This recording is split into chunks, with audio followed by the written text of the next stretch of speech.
10 minutes later, they were back in Loring's apartment again.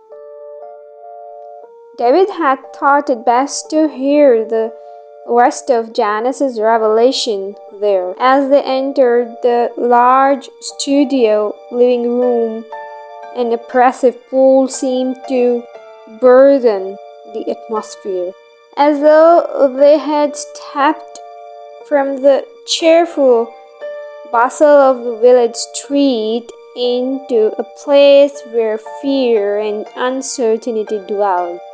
David shook off the feeling resolutely.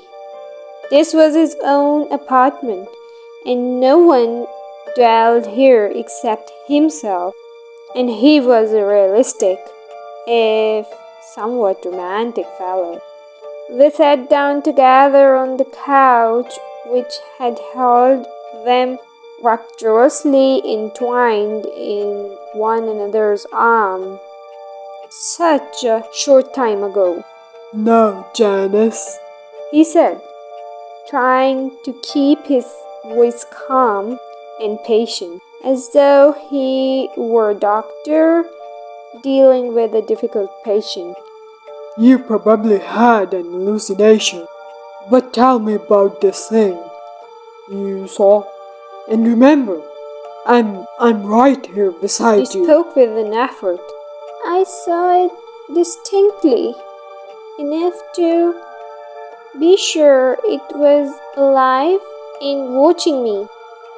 I saw its face. It was flat, coldly impassive, hideous. No animation in the features at all. The nose was bulbous, like the nose of an alcoholic. I know that sounds almost ludicrous, but it's the right description. I can't think of a more accurate one. Its eyes, Go on. they were small, dark, and smoldering, buried in folds of pinkish flesh.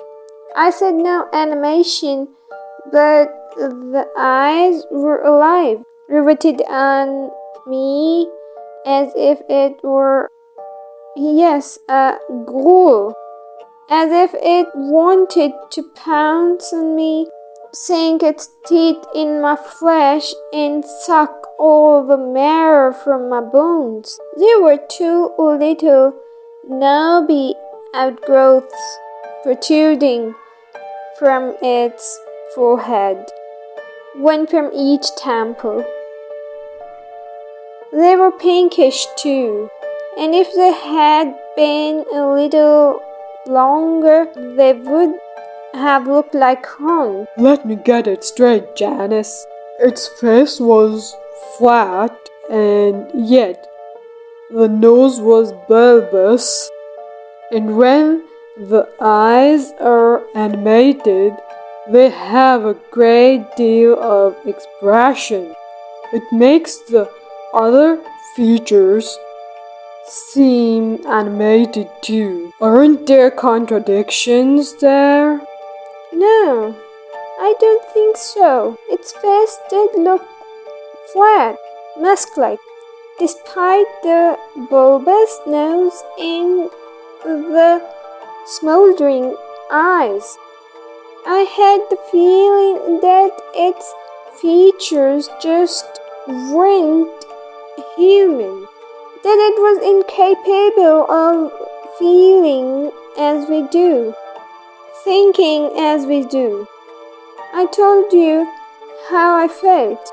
It was some kind of monster, despite its almost human body. Did you see its hands? That's what terrified me the most, David. I don't think it had hands. Its arms were in shadow, so I couldn't be sure. But I think it had claws, talons. I didn't wait to make sure. I ran on past it and down the stairs. It made no attempt to follow me. For an instant, Loring sat motionless, shaken in spite of himself, not quite knowing what to believe. Then quite suddenly a look of relief came into his eyes. In another moment his expression had changed again. The relief was gone, and his eyes were blazing with anger. A prank! He said.